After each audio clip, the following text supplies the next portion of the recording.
publicly. Here's Miles Sanders with his side of the story. Man, if I'm being honest, nobody liked the decision.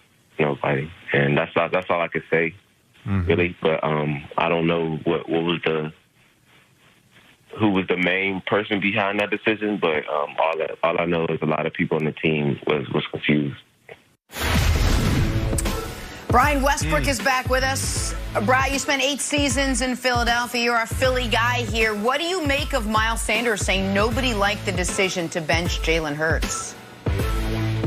Well, Jenna, I absolutely agree. As a player, your main goal every single week, just like I laid out yesterday, is to go out there and win. And listen, as a coach, you can do all the different things during the week. You can put 20 players on the bench and not play your starters and all those different things. But once you get into the game, you get into the game to win. That's your only goal, and you do everything you can to win. Miles Sanders was out there in the game. He was trying to win. So I certainly respect his opinion, and I agree with it. As a player, you're trained to win. That's your whole goal. But as fans and probably the management of the Eagles, this is probably a good situation. They getting the 6th pick instead of the 9th pick. That's a big difference as far as the caliber of player that they're going to get. So that may be working out for the fans and maybe for the management. But I kind of want to push this thing forward just a little bit here.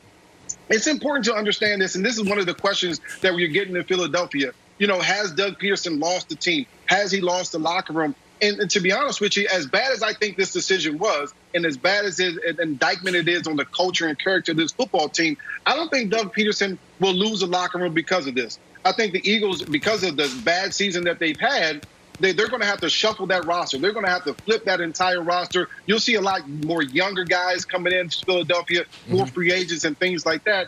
And because of that, through the OTAs, through the mini camps, Doug Pederson has the opportunity to get that culture back, to get that character back in Philadelphia. And if he does a good job during that springtime, I think he can win back that locker room and have a chance to get the guys to believe back in him by the start of the season. Well, Brian, this is why this is significant, is because next year he may not have lost the locker room this year, and he may still have control now.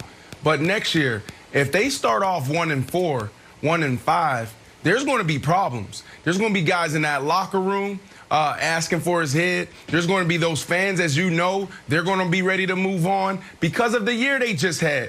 And this is why this is so big, is because we are trained, all right, not only to perform and catch balls and tackle and throw footballs and things like that, we're also trained to eliminate the distractions.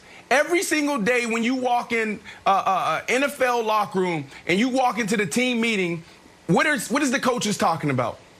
Hey, don't drink the Kool-Aid. Eliminate the distractions.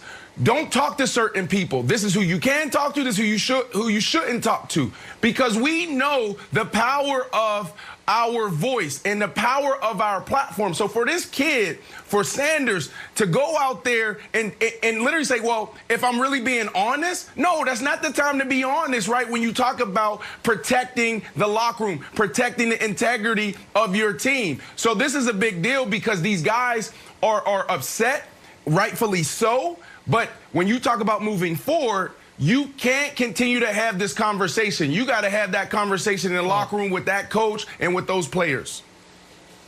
That's interesting. And so I've defended the Eagles and Doug Pederson throughout the week. This is the first moment where I feel like, okay, we might have a real problem. Because an NFL head coach has a lot of responsibilities. You got a game plan. You got to figure out the analytics stuff. You might have something to say about draft and free agency. You got to manage egos, all these things. But one of your main responsibilities is clear communication to your team. I'm going to bring up a previous NFL head coach, now he's at Arizona State, Herm Edwards. So Herm Edwards coached my Chiefs, he coached the Jets, and folks always killed him for the game management stuff. Yet, he was a sought-after head coach and a highly, highly respected NFL man. Why? Because he was such a great communicator. You knew where he stood, his players understood it, and they rallied behind him. We now have ample evidence, Wilds, Doug Pederson is terrible at this part of the job. He's terrible at it at the podium. He's terrible with it with the media. And he appears to be bad at it with his own players. Because guess what Miles Sanders should be saying? To be totally honest, we all knew this was coming.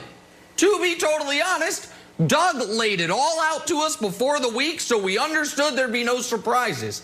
That is a failure on his behalf, Wilds, to not communicate it to his players properly to where they're not shaking their heads on the sidelines all upset. Because that's, to me, his biggest mistake here. Yeah, but you know why that wasn't communicated properly?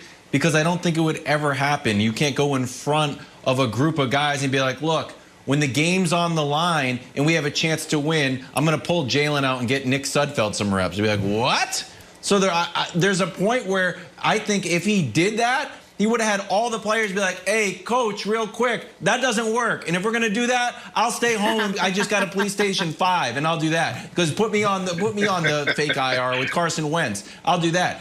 The idea that he didn't communicate it well enough is valid, but it was such a bad idea, this wouldn't have ever come to fruition if he did. All right, Brian, stick around with us. The committee has some new playoff tiers we need to discuss. Go wake up little Brian. We want his input as well. It's next. It's First Things.